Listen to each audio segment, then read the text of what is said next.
intitulé « Je suis pressé, mais Dieu ne l'est pas ».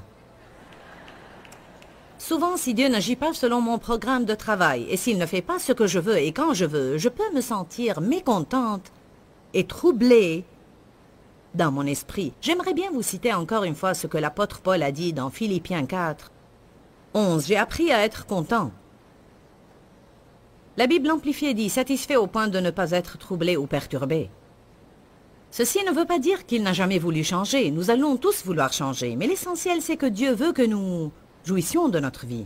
Il veut que nous apprenions à être contents là où nous sommes, sur notre chemin vers le but. Parce que si vous n'apprenez pas à patienter, et si je n'apprends pas à patienter, nous allons mener de misérables vies. Car un peu de bon sens nous dira, si nous revenons sur notre passé, que nous passons plus de temps à attendre qu'à recevoir. Parce que vous attendez quelque chose, vous attendez, puis vous aurez votre percée. Béni soit le Seigneur, alléluia, et nous sommes tous excités, puis nous commençons à attendre autre chose. Quand j'ai finalement réalisé cela, j'ai pensé, vaut mieux que j'apprenne à patienter. Parce qu'en fait, je ne savais pas patienter.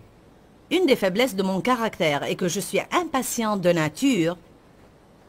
Et vous savez, toute personne arrive sur cette terre avec des points forts ainsi que des points faibles. Et la puissance de Dieu se manifeste en général dans nos faiblesses si nous lui faisons confiance. Et je vais être très honnête avec vous et vous dire que je lutte contre l'impatience chaque jour de ma vie. Je n'aime pas attendre, je veux ce que je veux et quand je le veux, et je veux que les autres fassent ce que je veux et quand je le veux. Amen. Êtes-vous pareil?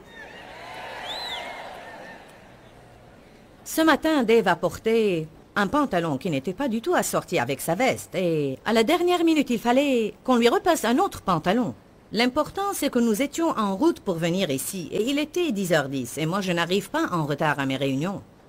Je suis toujours présent dès que l'adoration commence, et je fais cela pour donner le bon exemple, et parce que ma participation à l'adoration m'est une grande aide. Elle aide à libérer et à augmenter aussi l'onction dans ma vie, et c'est ce que je sens à cet égard. Je connais des personnes qui ne font pas la même chose, mais c'est ce que je fais moi-même. Et je n'aime pas être en retard. Alors dès que j'ai réalisé qu'il était 10h10 et que je n'allais pas arriver avant 10h15, j'ai commencé à me sentir vraiment comme si je vais... Et puis j'ai pensé, bon, il est maintenant 10h10 et je n'y peux rien.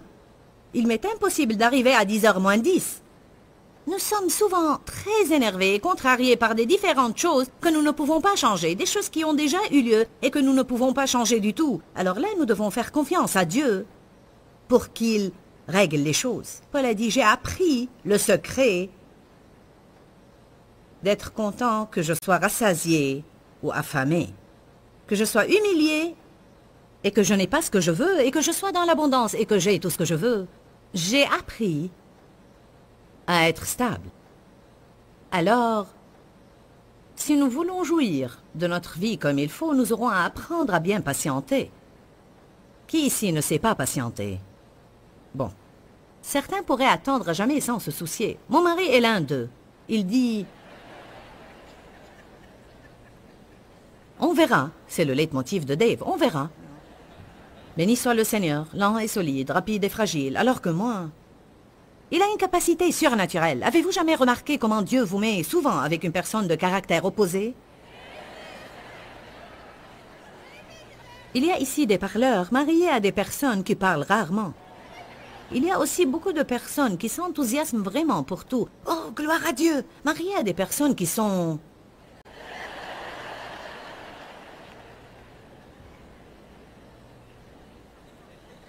Certains d'entre vous n'aiment pas attendre et ils sont mariés à des personnes qui pourraient tout remettre à jamais. Pourquoi cela?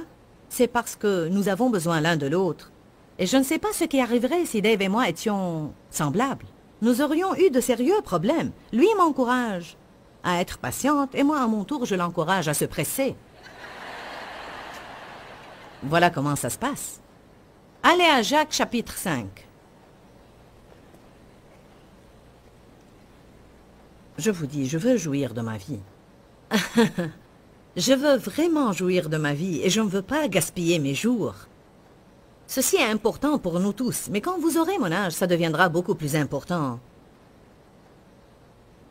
Parce que je sais que j'ai déjà vécu plus que ce qui me reste encore à vivre. Pour être honnête avec vous, on ressent les choses d'une façon différente quand on devient âgé parce que je réalise que jour après jour, mon temps devient de plus en plus limité, alors je ne veux pas perdre mon temps. Et le jour que je passe à être contrarié est en fait un jour perdu. Quelqu'un peut dire Amen? Jacques chapitre 5, verset 7 dit « Soyez donc patients, frères. » La version amplifiée de la Bible dit entre parenthèses « en attendant ». Il ne dit pas si vous attendez. Il est normal d'attendre dans la vie. Soyez patients en attendant l'avènement du Seigneur. Pensez au cultivateur qui attend patiemment. Comment nous attendons est important. On est supposé patienter en s'attendant à ce que Dieu fasse quelque chose de grand. Et garder l'esprit d'attente dans l'expectative rend la vie intéressante et passionnante. Nous avons à nous attendre toujours à avoir une percée dans notre vie pour nos bien-aimés et nous avons à verbaliser cela. Dieu, tout est possible. Je m'attends à ce que quelque chose de bien ait lieu aujourd'hui. Je m'attends à une percée aujourd'hui. Ne permettez pas au diable de vous mentir et ne verbalisez pas ce qu'il vous dit. Ça ne va jamais changer, ça ne va jamais changer. Je ne vais jamais avoir de l'argent. Je ne vais jamais avoir un meilleur travail. Je ne vais jamais me marier. Jamais, jamais. Nous devons arrêter de dire jamais et commencer à dire soudain. Je m'attends à une percée de Dieu soudain, au milieu de la nuit. Quand Paul et Silas étaient en prison, soudain, une lumière y jaillit, la prison fut ébranlée et les portes s'ouvrirent. Il est intéressant de faire une étude sur le mot « soudain » dans la Bible, afin de voir combien Dieu a fait de merveilleuses choses soudain. Vous pouvez avoir un problème durant 25 ans et en souffrir, même ce matin, mais il se peut qu'il soit totalement résolu ce soir avant d'aller au lit, si c'est Dieu qui tient le volant. Aux hommes, cela est impossible, mais à Dieu, tout est possible. Alléluia. Tout le monde va attendre. La patience est vraiment... Nous avons parlé de la patience. La patience n'est pas la capacité d'attendre. Ce n'est pas le vrai sens du mot. La patience, c'est comment vous agissez pendant que vous attendez. Attendre est une chose, alors que patienter est une attitude.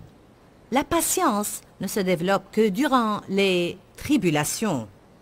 Selon le dictionnaire grec, vous ne pouvez développer votre patience que lorsque vous n'obtenez pas ce que vous voulez quand vous le voulez, ou lorsque vous n'arrivez pas à vous débarrasser de certaines choses que vous ne voulez pas dans votre vie, et quand vous endurez avec une bonne attitude.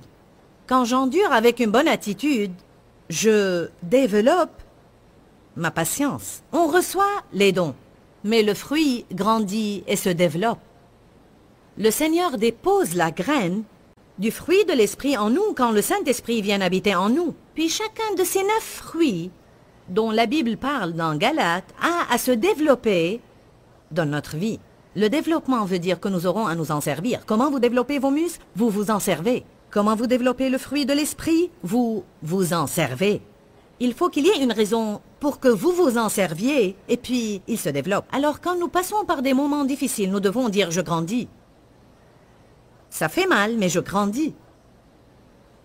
Pensez un peu au laboureur. Il attend les précieuses récoltes de sa terre.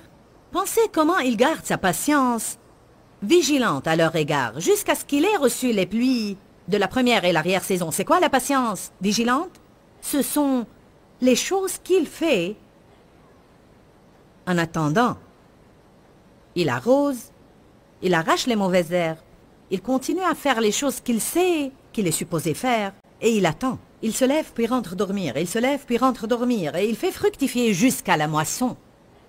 La Bible dit que nous avons à faire fructifier jusqu'à ce que Jésus revienne. Alors, qu'est-ce que je dois faire en attendant que mon problème soit résolu? Je dois toujours louer, adorer, obéir, servir les autres, grandir, aimer, prier, travailler dur, me lever et aller dormir, me lever et aller dormir, me lever et aller dormir. Je dis toujours, une grande partie de ma vie ne va pas être un voyage passionnant. Ça va être lundi, mardi, mercredi, jeudi, vendredi, samedi, dimanche, lundi, mardi, mercredi, jeudi, vendredi, samedi, dimanche, lundi, mardi, mercredi, jeudi, vendredi, samedi.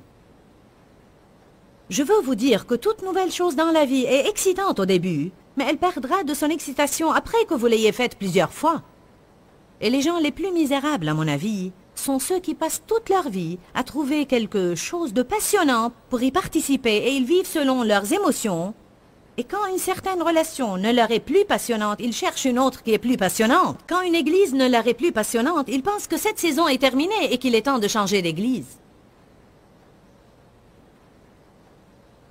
J'entends cela de plus en plus récemment. Vous savez, cette saison est terminée. Oui, j'enseigne à propos des saisons dans notre vie, et Dieu change les saisons dans notre vie. Et il y a sûrement des temps où cela arrive, mais il y a beaucoup de personnes qui utilisent cela comme prétexte pour rompre leurs engagements à des choses qui ne leur sont plus passionnantes.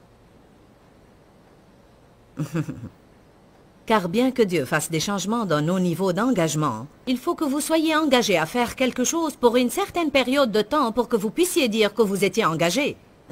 Il ne faut pas que nous passions d'une chose à une autre à chaque fois que nous perdons l'enthousiasme.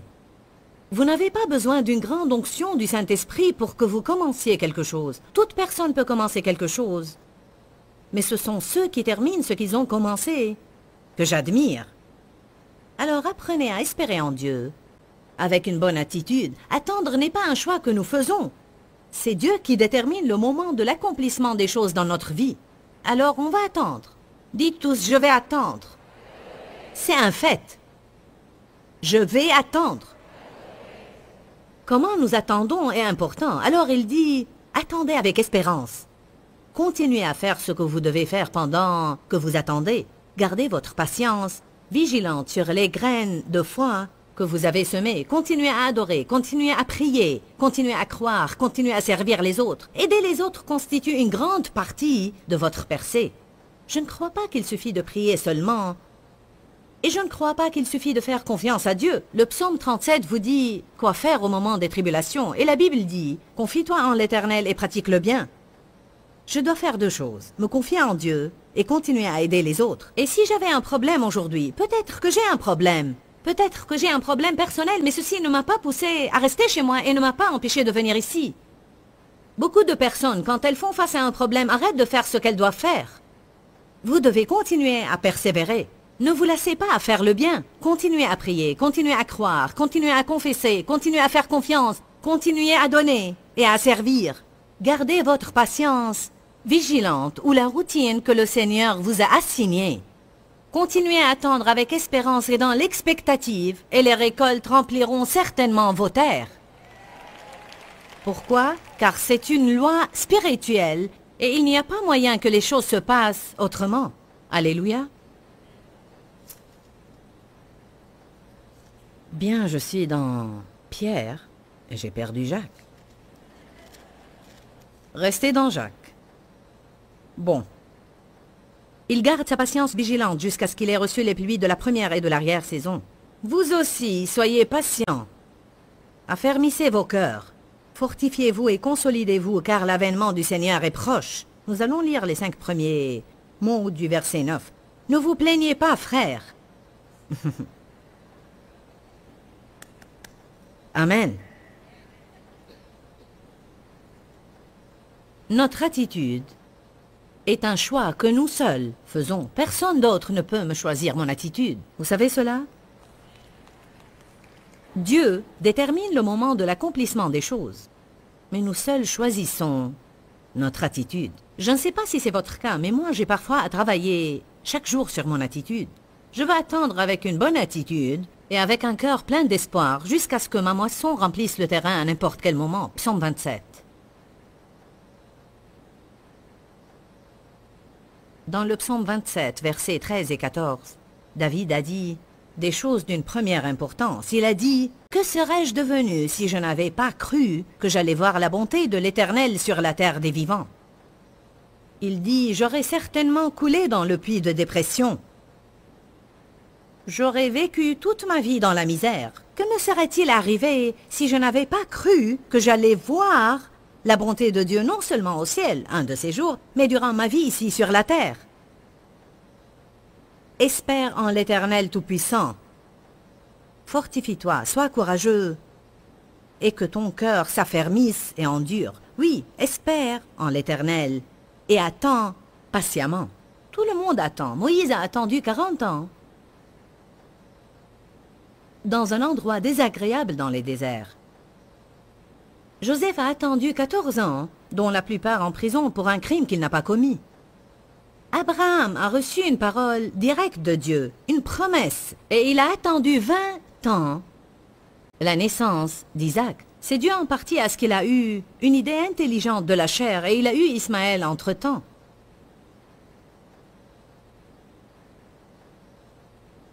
Job a attendu. Ruth a attendu. Esther a attendu. J'ai attendu. Et j'attends maintenant aussi certaines choses. Et quand j'aurai cette percée, je vais attendre autre chose. Depuis plusieurs années, j'ai dit à Dave à propos du ministère. Quand arriverons-nous au point où nous n'aurons pas à avoir affaire à quelque chose tout le temps?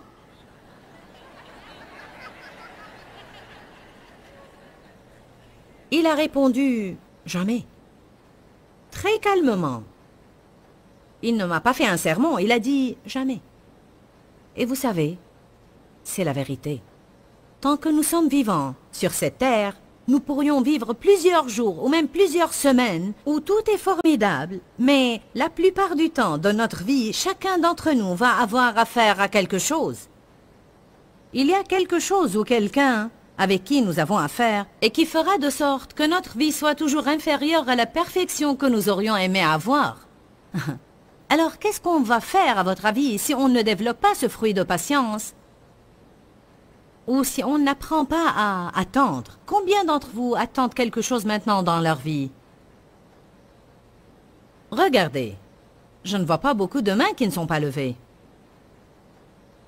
Tout le monde attend. Dieu m'a appelé pour le servir il y a 27 ans. Et j'ai vu ce que je fais maintenant. Mais j'avais à attendre de longues années pour que cela s'accomplisse. Allez à Actes chapitre 1. J'essaye de vous pousser à faire un choix aujourd'hui. Il se peut que vous ne ressentiez aucun changement quand vous sortez d'ici. Mais la parole sera suffisamment gravée en vous pour que vous sachiez. Je dois décider maintenant d'avoir une bonne attitude. Quand vous avez envie de crier, chanter une louange.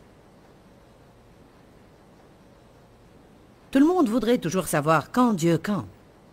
Quand Dieu quand. Pourquoi Dieu pourquoi.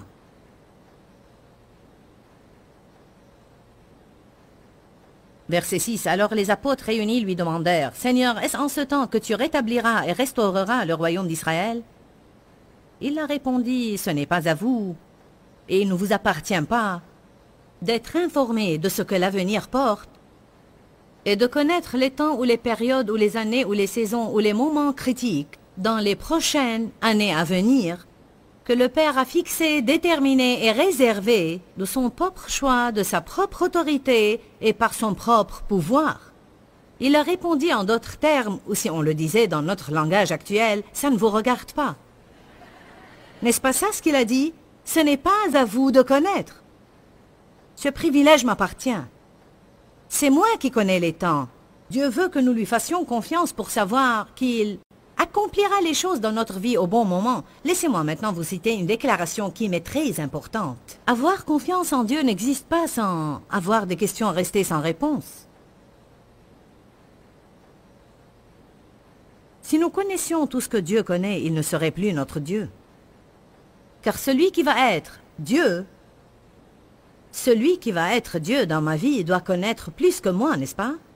Il doit me dépasser en savoir, en connaissance et en sagesse aussi. Dans Luc 19, 13, la Bible dit « Faites fructifier jusqu'à ce que je revienne ». C'est un des exemples dans lesquels les talents ont été donnés aux gens. Puis il dit « Allez et investissez et ayez un grand rendement jusqu'à ce que je revienne et vous me rendrez compte. Prenez tout ce que je vous ai donné, exploitez-le bien. Faites ce pourquoi je vous ai envoyé jusqu'à ce que je revienne. » Je ne dois pas me soucier pour savoir quand Jésus reviendra. Ne comprenez pas de travers ce que je vais vous dire. Je pense que ce serait bien de faire des études d'eschatologie et je crois qu'on doit lire l'Apocalypse. La Bible nous confirme que celui qui le lit sera béni et c'est bien d'écouter des enseignements et des différentes théories à propos du retour de Jésus et ce que nous devons attendre en ce jour. Je ne vous dis pas de rester ignorant, mais je crois que les gens commettent une grande erreur en s'appliquant à savoir quand Jésus reviendra, car si vous vous laissez prendre par des choses pareilles, vous ne ferez pas ce que vous êtes supposé faire maintenant. Je ne sais pas quand Jésus reviendra. On s'attendait à ce qu'il revienne en 88, mais il n'est pas revenu. Puis on s'attendait à ce qu'il revienne en l'an 2000, On s'attendait à des catastrophes avec les ordinateurs et on s'est préparé pour cet événement, mais Jésus n'est pas revenu. Depuis que j'ai connu le Seigneur, j'entends dire que le monde ne pourra pas subsister après l'an 2000. Ce n'est pas possible. Je cherchais toutes les dates, les fêtes et les chiffres, et les gens me le prouvaient bibliquement. Mais vous savez, c'est quoi la vérité? Personne ne sait quand Jésus viendra. Bientôt. C'est-à-dire quand? Quand il sera prêt. Au temps fixé, c'est-à-dire quand? Personne ne sait. Au temps convenable. Vous aimez la phraséologie que le Seigneur utilise? Je vous le dis en vérité, vous allez bientôt avoir votre percée. J'ai découvert que le bientôt de Dieu et mon bientôt ne sont pas pareils. Laissez-moi vous dire quelque chose. Comparé à l'éternité, tout est proche. Dieu dit parfois jusqu'à l'éternité. Et comme j'ai lu récemment, n'hésitez pas à donner toute petite chose à Dieu, car selon lui, toute chose est petite. Comparé à l'éternité, tout est proche. C'est pourquoi ce n'est pas étonnant que le Seigneur dise « Vous allez bientôt avoir votre percée ». Et comme on va le voir tout à l'heure, il utilise une expression qu'il répète plusieurs fois « encore peu de temps ». Jésus a dit « encore un peu de temps et vous ne me verrez plus, puis dans quelque temps vous me verrez de nouveau ». Voilà que 2000 ans ont passé. Je ne considère pas 2000 ans comme peu de temps. Pour moi, un peu de temps est peut-être 3 minutes. Est-ce que vous m'entendez bien aujourd'hui? La chose principale que Dieu veut quand il viendra est trouver la foi sur la terre. On lit dans Luc 18 l'histoire d'une veuve qui venait sans cesse dire au juge « Donne-moi ce que je veux, donne-moi ce que je veux, donne-moi ce que je veux ». Beaucoup ont interprété ceci de la façon suivante. Priez sans cesse et demandez à Dieu ce que vous voulez. Puis la fin du verset 8 dit, est-ce qu'il trouvera la foi sur la terre quand il reviendra? La morale dans tout ça, c'est que même si je n'aurais pas encore eu ma percée, nous avons abordé aujourd'hui un sujet que nous avons tous dans notre vie et c'est qu'on est toujours en hâte. Mon message aujourd'hui est intitulé « Je suis pressé, mais Dieu ne l'est pas » et c'est la vérité absolue. Je crois que l'un des plus grands problèmes que nous avons dans notre société est que tout le monde demande une satisfaction immédiate. Nous ne voulons pas attendre. Nous sommes toujours pressés, nous réglons nos alarmes et tout le monde se hâte de faire les choses. Mais Dieu n'est pas pressé. Dieu a toujours un bon plan pour notre vie et il va l'accomplir au moment qu'il choisit. Alors nous pouvons nous reposer et laisser Dieu être Dieu dans notre vie. On parlait du contentement et de la satisfaction. C'est exactement ce que je demande pour moi-même et ce que je demande pour vous aussi. Je suis une personne pratique.